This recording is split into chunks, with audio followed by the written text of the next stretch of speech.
ಸರ್ಕಾರದ ವಿರುದ್ಧ ಸಿಡಿದೆದ್ದಿದ್ದಾರೆ ಬೀದಿ ಬದಿ ವ್ಯಾಪಾರಿಗಳು. ನಾಳೆ ಬೀದಿ ಬದಿ ವ್ಯಾಪಾರಿಗಳಿಂದ ಮುಷ್ಕರಕ್ಕೆ ಕರೆ ಕೊಡಲಾಗಿದೆ.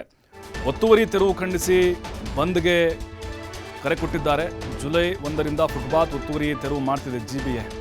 ಉತ್ತಮ ಸ್ಪಂದನೆ ಒಂದು ಕಡೆ ಬರ್ತಾ ಇದೆ, ಇನ್ನೊಂದು ಕಡೆ ಪಾಪ ಅವರು ಹೊಟ್ಟೆ ಪಾಡಲ್ವಾ, ಇಷ್ಟು ವರ್ಷಗಳ ಕಾಲ ನಾವು ವ್ಯಾಪಾರ ಮಾಡ್ತಾ ಇದ್ವಿ, ಈಗ ಏಕಾಏಕಿ ಬಂದು ಒಡೆದು ಹಾಕ್ತಿದ್ದಾರೆ ಅಂತ ಅವರು ಆಕ್ರೋಶ. ಸಹಜವಾಗಿ ನೋವು ಇದ್ದೇ ಇರುತ್ತೆ. ಬಟ್ ಈಗ ಸರ್ಕಾರ ನಿರ್ಧಾರ ಮಾಡಿಬಿಟ್ಟಿದೆ, ಸುಪ್ರೀಂ ಕೋರ್ಟ್ ಆರ್ಡರ್ ಇದೆ, ಮಾಡಲೇಬೇಕು ಅಂತ. ಜಿಬಿ ಹಾಗೂ ಸರ್ಕಾರದ ನಿರ್ಧಾರಕ್ಕೆ ವ್ಯಾಪಾರಿಗಳು ಆಕ್ರೋಶ ಹೊರಹಾಕ್ತಿದ್ದಾರೆ. ನಾಳೆ ಒಂದು ಸಮರವನ್ನು ಸಾರಿದ್ದಾರೆ. ಬಂದು ಯಾವ ರೀತಿಯಾಗಿರುತ್ತೆ, ಸಕ್ಸಸ್ ಆಗುತ್ತಾ ಇಲ್ವಾ, ಸರ್ಕಾರ ಅವರ ಒತ್ತಡಕ್ಕೆ ಮಣಿಯುತ್ತಾ ಇಲ್ವಾ ಅನ್ನೋದು ಬಹಳ ಕುತೂಹಲ ಇಲ್ಲಿ. ಬಹುತೇಕವಾಗಿ ನಮಗನ್ಸುತ್ತೆ ಸರ್ಕಾರ ಕೂಡ ಮಣಿಯೋದಿಲ್ಲ ಅಂತ. ಯಾಕಂದರೆ ಸುಪ್ರೀಂ ಕೋರ್ಟ್ ಹೇಳಿದೆ, ಈಗ ಇವರು ಕೂಡ ಕೋರ್ಟ್ಗೆ ಹೋಗುವಂಥ ನಿರ್ಧಾರ ಮಾಡಿದ್ದಾರೆ. ಬಟ್ ಬಹುತೇಕವಾಗಿ ನಾವು ಬೇರೆ ಬೇರೆ ರಾಜ್ಯಗಳ ಕೇಸ್ಗಳನ್ನ ನೋಡಿದರೆ ಅವೆಲ್ಲ ಅಷ್ಟು ಮಹತ್ವ ಕೊಡೋದಿಲ್ಲ ಕೋರ್ಟ್ ಕೂಡ ಈಗ.